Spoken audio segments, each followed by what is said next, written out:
Nail extension করানোর just 2 দিন হলো, তাতেই আমি তোলার ডিসিশন নিলাম। তার জন্য বৌদি আমাকে শ্যাম্পু আর গোলাপ জল দিয়ে জলটাকে গুলিয়ে দিল।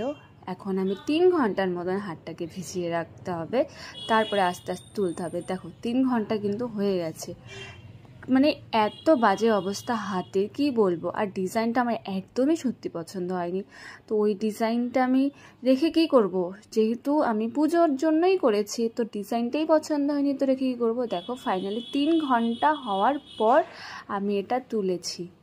হাতের নখের তো একদমই বাজে অবস্থা, একদম হাতগুলো শুটো হয়ে গেছে। আর দেখো নখের চামড়া অবধি উঠে গেছে, নখটা পুরোই পাতলা হয়ে গেছে, দেখো দেখতেই পারছো। মানে বাঁ হাতটা একদমই বাজে অবস্থা, ডান হাতটাও ঠিকঠাক আছে, কিন্তু বাঁ হাতটা জানি না কেন এত বেশি হলো, হয়তো একটু মানে ঘষে ঘষে তুলতে হয়েছে সেই জন্য। যাই হোক, আর কি করা যাবে, আমার এই লাকটা